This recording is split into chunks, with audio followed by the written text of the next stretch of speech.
La vie de Pierre Palmade a basculé dans la soirée du 10 février 2023 lorsque sa Peugeot 3008 a brusquement dévié de sa trajectoire sur la route départementale des 372 en direction de Damary-les-Lys, en Seine-et-Marne, et percuté une Renault Mégane qui arrivait dans l'autre sens.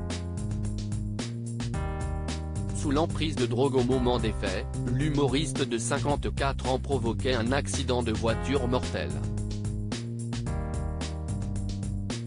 Le choc particulièrement brutal a non seulement envoyé le conducteur de la Renault et son enfant âgé de 6 ans dans le coma, en plus de provoquer la mort du bébé dont était enceinte une troisième passagère, la belle-sœur de l'homme au volant.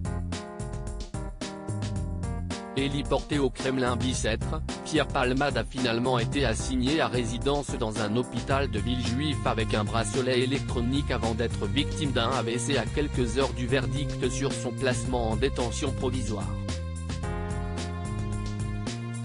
Voilà des années que le comédien lutte contre ses nombreuses addictions. Il évoquait d'ailleurs ce difficile combat dans son livre « Dites à mon père que je suis célèbre » en 2019. Nos confrères de BFM TV ont à nouveau parcouru l'ouvrage dans le cadre de l'affaire Pierre Palmade et y ont exhumé une expérience cynique à laquelle s'était adonné l'humoriste au début des années 2000. J'ai fait un test, avec le téléphone d'un copain, j'ai envoyé à 3 personnes un texto, Pierre Palmade est mort, raconte Pierre Palmade.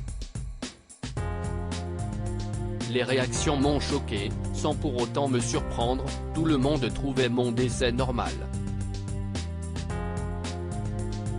Putain. Ok, j'en suis là. Un jeu morbide qui trouve un écho sordide avec la situation de l'humoriste depuis un peu plus de 2 semaines. Comment se portent les victimes de l'accident de voiture de Pierre Palmade? Après avoir braqué leur caméra sur l'hôpital Paul Brousse de Villejuif la semaine dernière, les journalistes de BFM TV ont pris des nouvelles des victimes de l'accident de voiture provoqué par Pierre Palmade.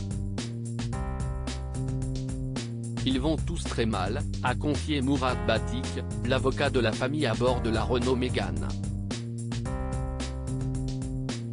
Si elle souhaite aller de l'avant et se reconstruire, la belle-sœur du conducteur, ça va être extrêmement difficile pour elle, précise le juriste. Opéré à 6 reprises en réanimation à l'hôpital Beaujon à Clichy, son beau-frère va toujours très mal. Son état ne cesse de même pas améliorer, il est toujours broyé, explique Mourad Batik. Son fils, dont les jours ne sont plus en danger, gardera quant à lui à vie des séquelles de l'accident. Il va y avoir très long processus de reconstruction d'un point de vue physique d'abord puis psychologique pour un enfant déscolarisé qui était au CP et qui avait une vie tout à fait normale, ajoute l'avocat dont les clients attendent désormais la manifestation de la vérité.